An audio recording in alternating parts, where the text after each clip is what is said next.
안녕하세요. 보고한의원 이정우입니다. 이번 보고감에서는 목이 칼칼하고 아픈 편도선염에 좋은 약차에 대해서 소개해드리겠습니다. 환절기나 일을 많이 하고 컨디션이 떨어졌을 때 목안이 칼칼해지면서 목이 쉬고 침 삼키기가 힘든 경우가 있는데요. 이런 경우 편도선이 붓고 염증이 생겨서 고열과 함께 몸살이 시작되는 경우가 많이 있습니다. 우리 몸은 각자 약한 부분이 다 있는데요. 어떤 분은 감기 기운이 있으면 목이 먼저 붓는 분들도 있고, 어떤 분은 코가 약해서 콧물이 나오는 비염이 생기기도 하고, 평소에 앓던 질환의 증상이 심해지는 경우도 있습니다. 이렇듯 몸에 무리가 오면 각자 약한 부분에 염증이 생기는데요. 우리 몸의 면역기관인 편도에도 염증이 잘 생기곤 합니다.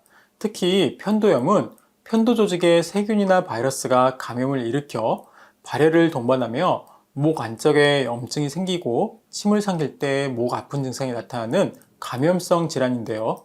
급성으로 발생한 편도염은 주로 신체 면역력이 떨어졌을 때 각종 세균이나 바이러스로 인해서 감염이 되어 발생하게 됩니다.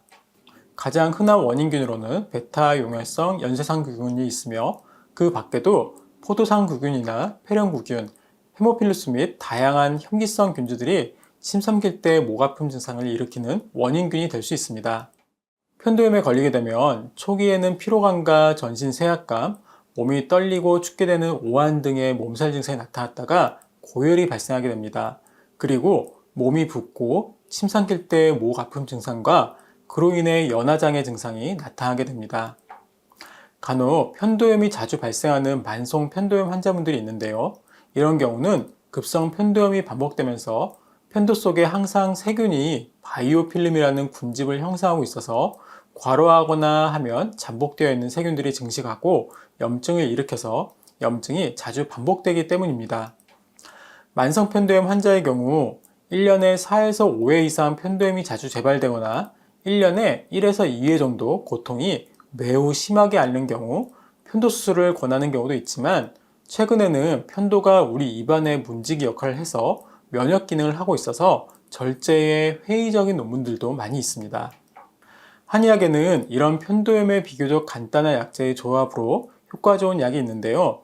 바로 도라지와 감초의 조합으로 만들 수 있는 감길탕입니다. 감길탕은 동의보감에 수록된 처방으로 찬 기운이 몸속으로 들어와서 목구멍에 음식을 넘기거나 뱉지 못하고 아픈 것을 치료한다고 적혀 있고, 지금도 급성열병, 그리고 전염병, 편도염, 인후염, 천식 등에 처방이 되고 있습니다.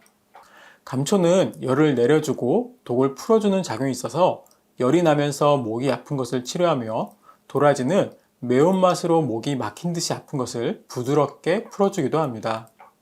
기존 연구 결과에 따르면 감길탕이나 이를 응용한 처방은 항산화와 항염증, 면역 증강 효과도 있는 것으로 알려져 있는데요. 제가 이 감길탕을 차로 마시는 방법을 소개해 드리겠습니다.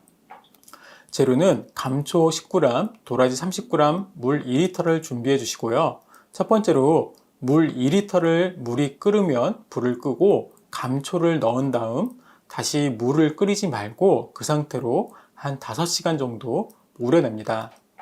그 뒤에 5시간 정도 물에 우려냈으면 감초를 건져내고 도라지를 넣습니다.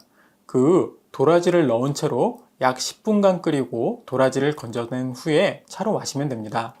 도라지를 너무 오래 끓이면 쓴맛이 많이 우러나고 사포닌 성분으로 인해서 거품이 생기므로 10분만 끓이는 것을 추천합니다. 다음 꿀을 넣어 드시면 도라지의 쓴맛도 줄이고 인후부에 좋은 약차인 감길탕을 편하게 드실 수 있습니다. 인후부의 편도는 만성적인 염증이 생기면 사이즈가 커지고 병원성 세균이 커지는 편도비대로 발전할 수 있습니다.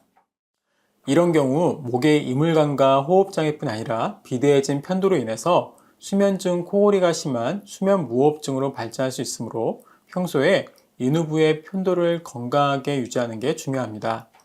이상 목이 칼칼하고 아픈 편도염에 좋은 약차에 대해서 소개해드렸습니다. 내용이 조금이라도 도움되신다면 좋아요, 구독 부탁드립니다. 항상 건강하세요. 이상 보고감이었습니다.